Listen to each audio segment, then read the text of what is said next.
दो नस्लें हैं हमारे पास, एक देसी और विदेशी। देसी में नस्लें आ गई गिर, राठी, थारपारकर, और विदेशी में नस्लें आ गई जैसे एचएफ हो गई, हमारी जर्सी होगी।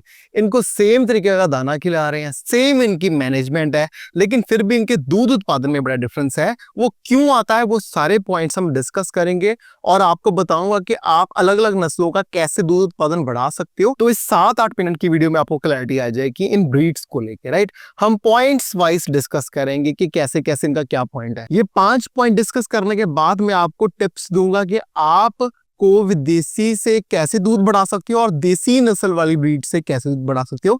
लेकिन पहले हम ये पॉइंट्स समझ लें प्रॉपरली कि देशी और विदेशी में क्या क्या डिफरेंसेस रह जाते हैं। अब सबसे पहले बात आएगी मिल्क यील्ड की, कि दूध उत्पादन हमें पता ही है कि देसी नस्ल का कम होगा, विदेशी नस्ल का हमेशा दूध उत्पादन ज्यादा ही आता है जेनेटिक मॉडिफिकेशन के कारण, राइट। सेकंड पॉइंट है हमारा मिल्क की न्यूट्रिशन। अब मिल्क में जो पदार्थ होते हैं, मैंने ऑलरेडी वीडियो बनाई हुई है A1 और A2 कंसेप्ट के हिसाब से भी, तो जो देसी नस्ल का दूध उत्पादन आएगा ना, ये ज्यादा न्यूट्रिशियस होएगा, और जो विदेशी नस्ल का दूध होगा ये कम न्यूट्रिशियस होगा। आपको पता ही है कि दूध उत्पादन जैसे जैसे बढ़ता जाएगा वो डाइल्यूट हो जाएगा, उसके साथ साथ फैट भी कम आएगी विदेशी नस्ल की दूध में, और देसी में फैट कंटेंट और मिनरल्स कंटेंट ज्यादा ही आएंगे, राइट। थर्ड मेरा पॉइंट है लोकल फीड। अब देसी नस्ल को क्या है कि हम घर पे बना के अनबैलेंस्ड फीड भी हो ना, सिंपल सी हो कि हमने थोड़ी सी खली रख ली, थोड़ा सा अनाज रख लिया, तो ये अपना काम पूरा करेगी, दूध उत्पादन पूरा निकलेगा देसी गाय से। लेकिन विदेशी नस्ल की गाय के अगर हम अनबैलेंस फीड देंगे तो वो उतना उत्पादन नहीं कर पाएगी। इसको हर एक चीज बैलेंस ही चाहिए सारे अप्रोक्सीमेट के हिसाब से। तो लोकल फील्ड में ये प्रॉपरली काम कर जाएगी, ये प्रॉपरली काम नहीं कर पाएगी विदेशी नस्ल, राइट। नेक्स्ट मेरा पॉइंट है क्लाइमेटिक अडेप्टेशंस। अब हमें पता ही है कि क्लाइमेट, जैसे हमारे इंडिया में तो गर्मी बहुत ज्यादा, सर्दी बहुत ज्यादा, मानसून भी अलग से आते हैं, तो क्लाइमेटिक अडेप्शन के हिसाब से विदेशी नस्ल इतनी कामयाब नहीं है, क्योंकि गर्मी में भी इसको बहुत गर्मी लगती है और सर्दी में भी इसको बहुत सर्दी लगती है। और वही हमारी देसी नस्लों को टेम्परेचर का इतना इफेक्ट नहीं पड़ता, चाहे वो ड्राई पीरियड ही आ जाए, जैसे कि अब जून जुलाई का महीना आ जाए नॉर्थ इंडिया में, तो देसी नस्लों को इतना फर्क नहीं पड़ता, वो इतनी गर्मी नहीं समझती। लेकिन विदेशी नस्लों को गर्मी का दूध उत्पादन पे बहुत सारा प्रभाव पड़ता है। आपको सभी को पता है कि 50-50 लीटर वाली गाय 20-25 लीटर पे आ जाती हैं गर्मी में, जब वो टॉलरेट नहीं कर पाती, राइट। तो क्लाइमेट अडेप्टेशन के हिसाब से देसी नस्लें बहुत अच्छे से अडेप्ट करती हैं और विदेशी नस्लें इतने अच्छे से अडेप्ट नहीं करती, राइट। नेक्स्ट मेरा पॉइंट है ड्राई मैटर इनटेक। अब हमें पता है कि ड्राई मैटर मैंने बहुत बार आपको सिखाया कैसे निकालते हैं। अब देसी नस्लों में ये है कि अगर वो अपना ड्राई मैटर इनटेक पूरा नहीं करेगी ना, तो फिर भी दूध उत्पादन बड़ा अच्छे से मेंटेन रहेगा।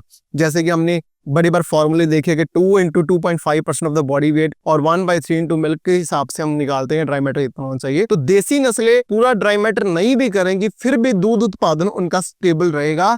लेकिन वही विदेशी नस्लों में अगर हम ड्राई मैटर बैलेंस नहीं करेंगे तो वो आपको एक दिन भी दिखा देगी कि आज इस पशु ने कम खाया है। जिस दिन वो 1-2 किलो ही कम खाएगी ना, उसी दिन ही आपको दूध में ड्रॉप दिख जाएगा, राइट। तो ये ड्राई मैटर के हिसाब से इसको पूरा पर बैलेंस ही चाहिए, अगर थोड़ा सा भी इम्बैलेंस हुआ तो ये शो कर देगी, राइट। नेक्स्ट है डिजीज रेजिस्टेंस। डिजीज रेजिस्टेंस हमारी देसी नस्लें हैं वो बहुत डिजीज रेजिस्टेंट है, इनको बहुत कम ही है जो बीमारियां आती हैं। वैसे तो आजकल विदेशी नस्लों में भी जैसे अलग अलग सीमन आ रहे हैं जेनेटिक मॉडिफिकेशन करके, बहुत कम बीमारियां आ रही है, लेकिन एज कम्पेयर टू देसी नस्लों में बहुत कम बीमारियां आती हैं, लेस आती हैं, और विदेशी नस्लों में बीमारियां एज कम्पेयर ज्यादा आती हैं। ये तो हो गए सारे पॉइंट्स। अब फीड फॉर्मुलेशन की बात करें ना, तो फीड फॉर्मुलेशन में भी हमें जो सबसे महंगी चीजें आती हैं फीड बनाने के लिए, जैसे कि खलें आती हैं, तो खलों का जो मात्रा है ना, हम देसी फीड से कम रखते हैं एज कम्पेयर्ड हमारी जो विदेशी नस्लें हैं। अब खलों का ही सबसे ज्यादा खर्चा होता है जब भी हम कोई फीड बनाते हैं, तो अगर वो ही कम डली तो हमारा खर्चा कम हो जाएगा देसी नस्लों में, राइट। फिर आगे आ जाती है कि कई जैसे खलें हैं, जैसे कि विदेशी नस्लों में सोयाबीन खल होगी, इसका कोई वे आउट है ही नहीं, है देनी ही पड़ती है। वही हम अगर बात करें देसी नस्लों की, तो इसको अगर और कोई से भी रिप्लेस कर लें, ग्राउंडनट केक से होगी या मस्टर्ड से होगी, DDGS से होगी, तो इतना फर्क नहीं पड़ेगा, दूध उत्पादन सेम ही रहेगा। तो महंगी फीड भी लगती है, अगर हम विदेशी नस्लें पालेंगे तो इनको देसी नस्लों में वो कॉस्ट कम हो जाती है। ये तो भी एक कंसेप्ट। नेक्स्ट हमारे कई चीजें आ गई, जैसे कि बाईपास फैट हो गया, बाईपास प्रोटीन हो गया, ये चीजें भी ज्यादा चाहिए होती हैं इन विदेशी नस्लों में। देसी नस्लों में इनका इतनी जरूरत नहीं पड़ती, क्योंकि विदेशी नस्लों में जो मिल्क डिमांड है, मिल्क यील्ड है वो ज्यादा है। जब मिल्क यील्ड ज्यादा होगी तो बॉडी फैट भी जाएगी, बॉडी का बीसीएस भी डाउन जाएगा, तो उन केसेस में हमें सप्लीमेंटेशन करने की जरूरत पड़ती है। लेकिन देसी नस्लें जितनी बॉडी कैपेसिटी उतनी उतना ही देती है, वो अपनी बॉडी को कभी कीटोसिस में नहीं लेके जाती। हम चारा भी उस हिसाब से देते हैं और खुद भी अपना एनिमल अपने आप को इतना कीटोसिस में नहीं लेके जाता, राइट। तो इस हिसाब से भी हमें देसी नस्लें बेटर रहेंगी, राइट।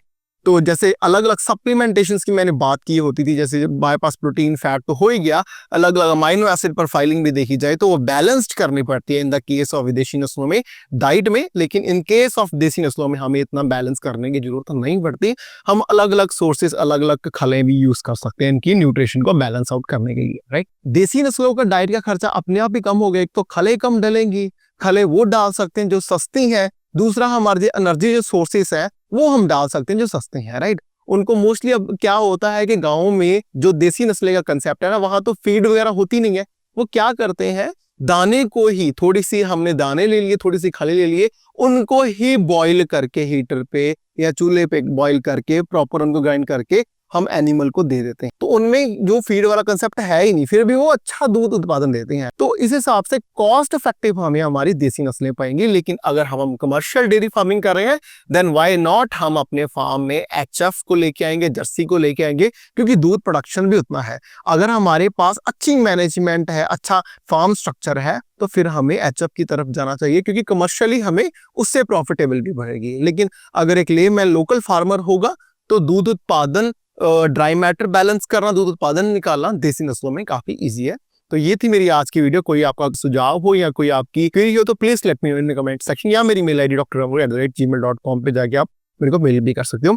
तो इसी के साथ मैं मिलूंगा आपको अपने नेक्स्ट वीडियो में। नमस्कार।